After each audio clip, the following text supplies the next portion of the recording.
Hi everybody, MagMorocos1 here.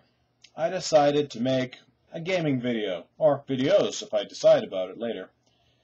You know, just like the rest of YouTube. Lots of gaming videos. I don't think mine's going to be much different. So I'll just throw my own flavor into it. The first video will be this. I'm going to compare the differences, slight though they may be, between the PlayStation 1, 2, and 3 controllers. Let's get started. PlayStation 1 controller. We have here D-pad, X, circle, triangle, square.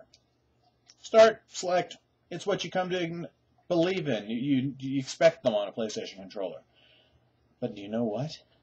There's something missing. Something horribly missing. It's these. Anyways, yes, it's missing the sticks. But it wasn't needed for a lot of PlayStation 1 games. For most of them, actually. It wasn't needed for any of them. You could just have them for some of the later games. You also don't have the analog button because you don't have the analog sticks. If we turn it around, you've got L1 and R1, L2 and R2. They're small. I don't like this. They're too small. Anyways, they are too small. I don't really like them, but they still work perfectly fine. That's about it. It's very light, as there is no rumble. Didn't exist yet. And there's really nothing else to say about this thing. It's small, it's light, it's missing a lot of stuff. Let's move on. We have here PS2 controller. A lovely thing. Unfortunately, it's tied to a cord. But you couldn't do anything about that back in the PlayStation 2 era. And you see what it has? Sticks. Lovely, lovely sticks. And an analog button. It has the same D-pad, button pad, start, select, whatever. Who cares, right? But the analog button was meant, more than anything, for PlayStation 1 games that you played with the PlayStation 2 controller. You use this to turn on the sticks for some games. Now, keep in mind that not all games worked with sticks. Sometimes you still had to use these to move around. But select games, a few being Final Fantasy 6, or sorry, not 6, 7, 8, 9, and, I don't know, Chrono Cross, those you could use the sticks to move around. And personally, I do. But, handy little invention. If we turn it around, we have full-size buttons. Yes! Full-size buttons are very, very useful. I like them because, you know what, it's a good, hefty button. You don't have to hope that you hit the other one in time, especially like, you know, fighting games. If you need to hit this button to pull off some sort of super combo or something, I don't know. Going on, it's a little bit heavier.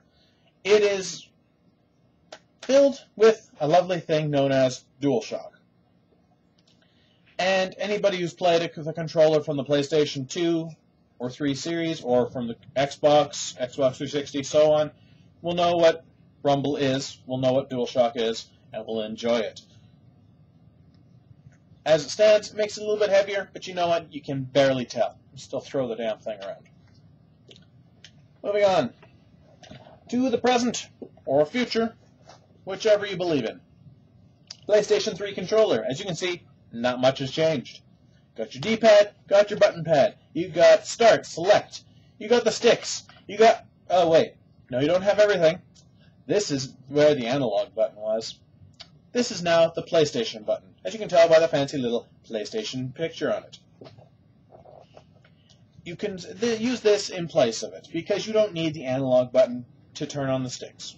If you're playing backwards compatible games for, you know, PlayStation 1 and 2, you use this, it brings up a menu that allows you to go to a point where you can turn on analog sticks.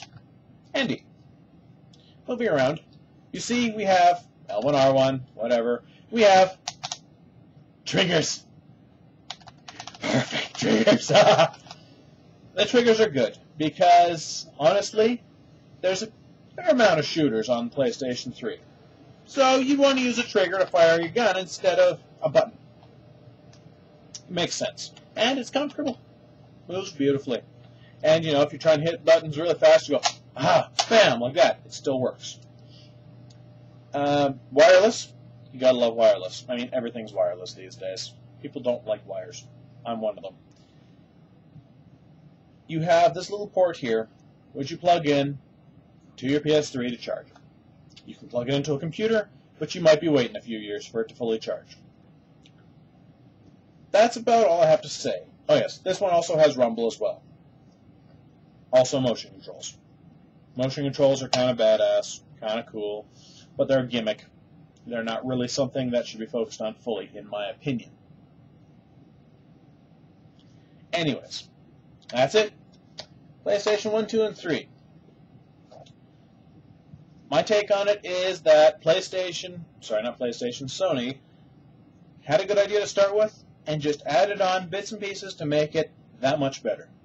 It's always been a comfortable controller, easy on the hands, easy on the fingers, and for us gamers, we value our fingers.